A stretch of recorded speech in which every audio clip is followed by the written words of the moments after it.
Hi vlog! Hindi naman masakit guys. Go. Yung living holiday. I'm gonna keep this. Tulad this bundle. This is what I will buy tomorrow. Wait talaga sa akin ni birthday. Good morning guys! Today is a Monday and I am on my way to Let's Glow. Actually, dapat sa Thursday pa. Kasi gusto ko pa-ayos yung nails ko. For Vlogafest sa Saturday. Kaso lang, nagyayang mag-brunch si Coach Carmi tsaka si ate mo Pao. Eh yung brunch place, malapit sa Let's Glow. So sabi ko, ngayon na lang din ako pupunta. Marami kasi akong work today, kaya ayoko sana. Kaso lang, kahapon pa nila ako niyayaya. Pero hindi rin ako pwede kahapon. Kaya sabi ko, sige Gina. At paalis na yata siya. Today is also the launch of the Philippine Holiday Catalog ng Young Living. Kaya maaabutan ako ng launch habang nasa brunch or nasa Let's Glow. Kaya hindi ko alam kung paano ko gagawin.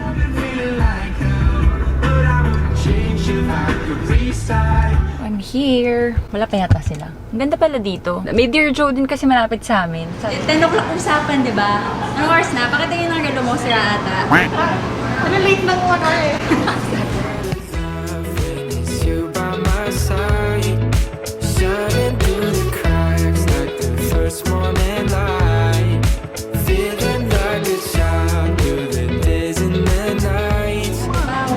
Lagi ka na hinahanawal.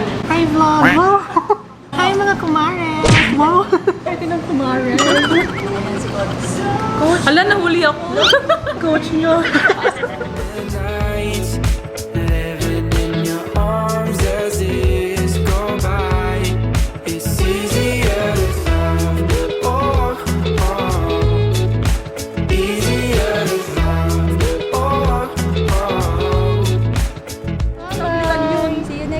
See you next year! May nagpakaladkad sa akin. Kahit andito din naman siya kahapon. Pero sama din daw siya today. It's paganda time. Gawin natin, Miss Ellen. Carbon face po. What's that for? Minimizing ng pore. At ako, dark spots. Ang hindi niya piece pore. Oh, but for now, nails po muna. Dahil ang madam ay may event. Kailangan bongga. Pinastop nila yung pag-retinol ko. Kasi mas masakit ba yun, Miss Ellen, kung naka-retinol ako. Are glowing. So let's glow. May isa dyan tahimik na.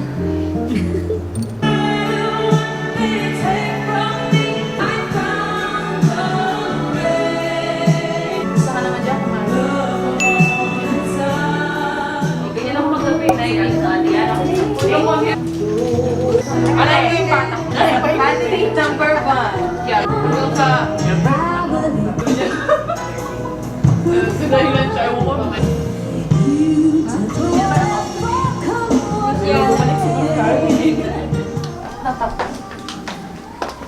Akala mo kakatayo sa loob. Hello. Ay, scared. Ayaw ko sa'yo. Hindi ka lang masakit. Ano maramdaman ko? Pitik. Malapit na ako nakabahan. Bakit may ulit sa mukha? Okay. Katayin. Ano na? Parang kasakay ng crazy. 800. Ayan na. Uy.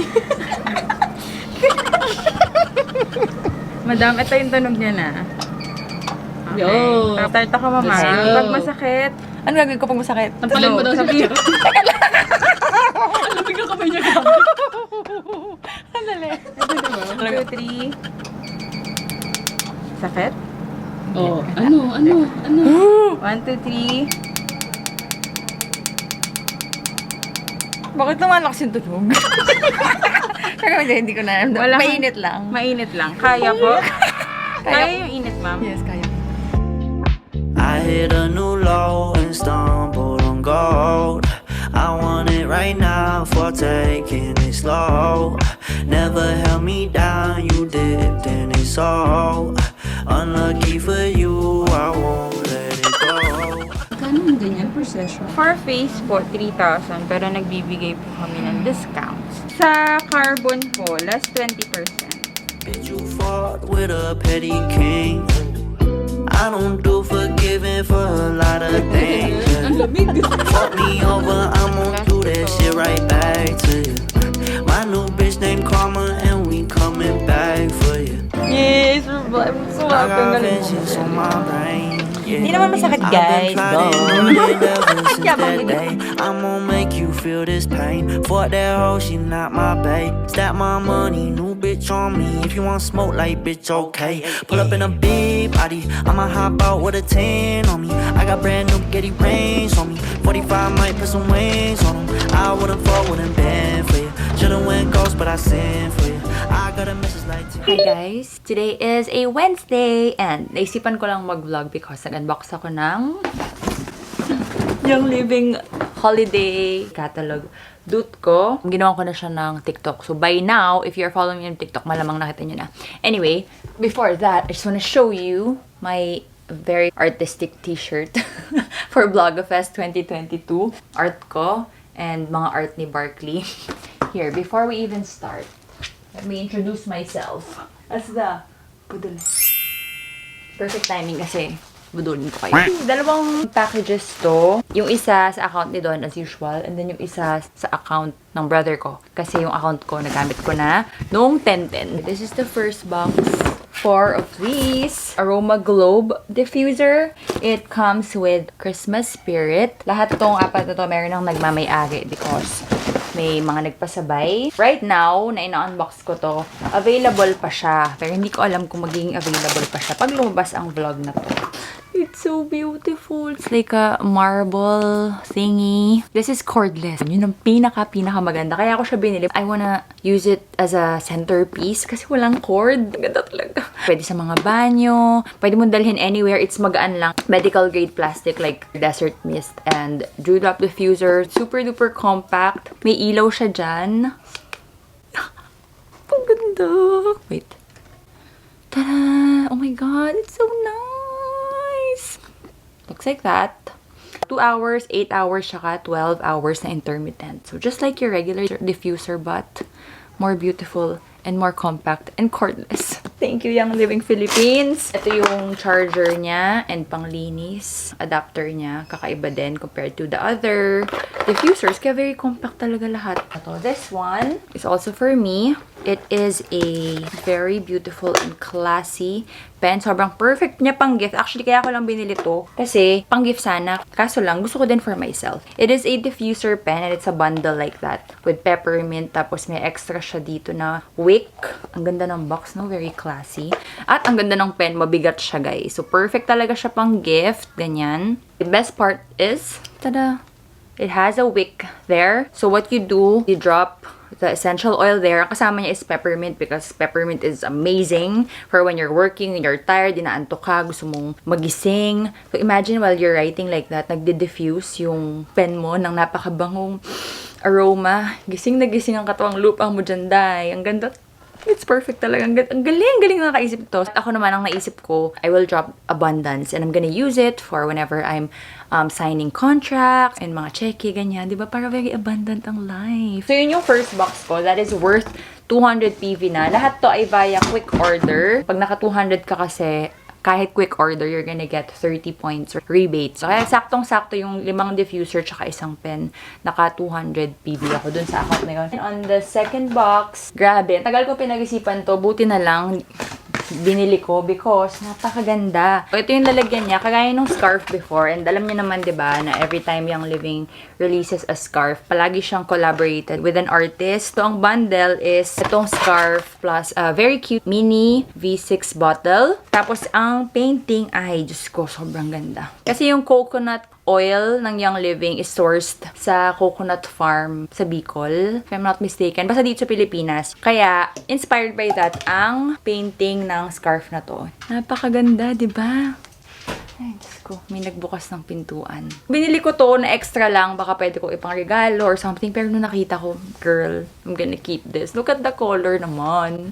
At saka mahilig talaga ako sa scarf. Diyos ko, sobrang ganda. This one is another super duper cute na bundle na hindi ko yun alam kung I will keep it for myself or ireregalo ko. May 3 kinds ng ganito. Let It Glow ata ang title. Anyway, it's like a leatherette material. Tapos the color is super cute. It's micro mini. And it has a keychain hook. So you can just put it outside your bag and put your essentials here para madali mo siyang ma-access. Ang kasama niya ay very cute V6 bottle again. Lavender and frankincense na 5 ml. Sobrang sulit this bundle. Itong dalawang oils na to pa lang ang mahal na. It's called the Let It Glow bundle because itong dalawang to is the best oils you can have for skincare. It's super duper nice for the skin. So, maganda to ipang gift sa mga friends or family nyo na mahilig magpa-ganda. Tapos, merong dalawa pang kind. But, this is what I got because just in case I don't want to give it to anyone else, ayun yung mga oils na gusto kong mapunta sa akin. There's 2 more pens with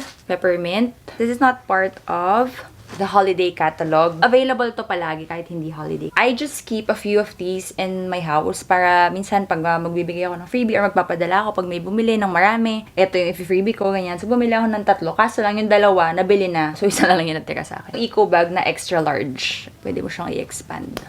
Micro mini version of that. Napaka-cute. Alam niyo naman ang weakness ko, mga micro mini. So, bumili ako ng 3. Ito, legit na pang-gift ko talaga. I-slot siya for oils. Comes with a 5 ml na stress away. At naman tayo stressed. So, ang ganda niyang ipang-gift. Pwede mo pang dagdagan ng other oils or other things na gusto mo ipangigalo. Meron din siyang keychain hook for outside of your bag. Snap closure. Pwede mo lang isabit outside your bag for your essentials. Cute! Ay, nako. Sobrang ganda. Tada! This house is built on love and oils. Ganito yung quality nung doormat na binili ko sa US. So, I'm so happy. It comes with a 5 ml na purification bottle. Papasok pa lang yung bisita mo, alam na ng oil bularia ka. I love it so much. Hindi din to part ng holiday catalog, pero sinabay ko na dito. Earning siya stash for this month. Usually 4 bottles ang binibili ko, but then wala na akong pera kasi binili ko lahat yun. Kaya 2 bottles lang muna. Importante, meron tayong name siya sa bahay. Meron pa naman kaming mga name siya dito. As usual, ang dami ko na namang binili. Hindi na naman napigilan ng sarili, but everything is super worth it. But hindi ko ngayon expect na mababaliw pa rin ako kasi 3rd year ko na. Nabaliw pa yun si girl. Anyway, ayun. Yun lang update ko for today because I am very, very busy. 3 vlogs yung in-upload ko today. Tapos gumawa ko na reel. Ginawa ko t-shirt na to. Kailangan kong tapusin lahat because on Friday, Saturday, Sunday is Trendsetters Bazaar again in Mega Mall. Friday and Sunday lang ako nandun. Tapos sa Saturday is Vlogfest nga. Very hectic week for me.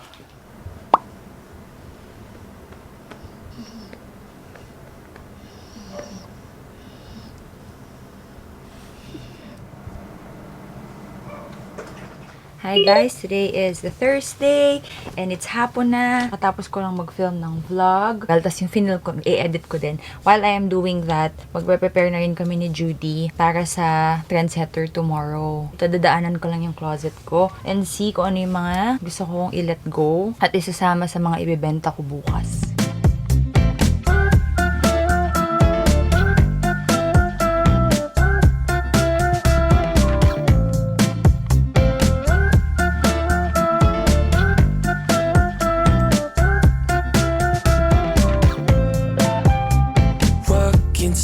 Place, a spot you from erase my heart, it started racing.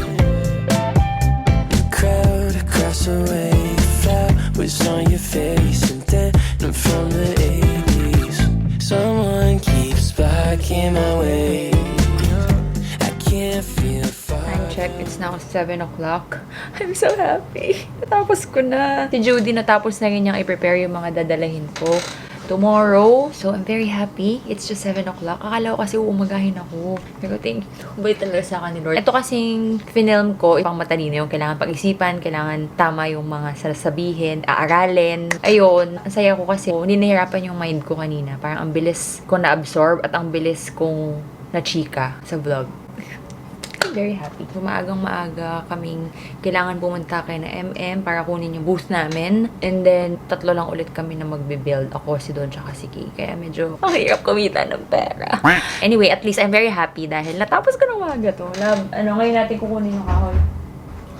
Yun, nag-update lang ako dahil sobrang saya ko na isasubmit ko na to for approval. I'm just gonna hope and pray na walang mga revisions. Pero for next week pa naman to. So, kung may revisions man, sa Monday ko pa kailangan isubmit. So, at least tapos ko na. Yay! Hi guys! It's now 8:30 and may bago na naman tayong update.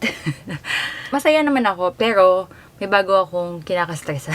Nag-message kasi sa akin si Mama Ace, yung handler ko. Sabi niya dahil love daw niya kami ni Don, meron daw kaming room sa Hyatt Regency tomorrow until the 30th. Parang nagkaroon nata sila ng isang extra room. So, gusto niya ibigay sa amin ni Don. Hindi ko pa nasabi kay Don kasi umalis siya para mag-basketball. Now, my dilemma is, kailangan ready na lahat ng gamit ko starting tomorrow until the 30th.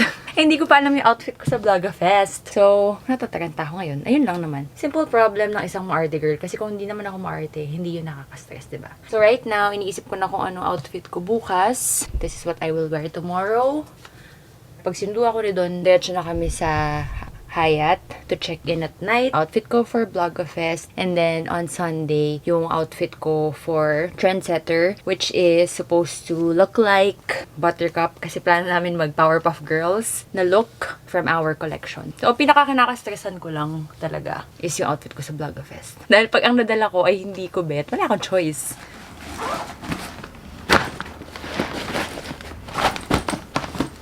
Done. Yung kulang na lang doon is yung susuot ni Don sa Vlogga Fest kasi tatanungin ko muna siya baka meron na siyang planong isuot for that day. Now, all I have to do is print yung mga signage namin for... Ay ko, suot na ko, shit. Is print yung mga signage namin bukas para sa Vlogga, halo-halo na. Para sa Trendsetter. So, parang nakakaramdam na naman si Warty kasi nakikita niya na nag-e-empake ako. Wow. Blocking my way. I can't feel further away. Wait on the moment to say that I want you. You know that I want you.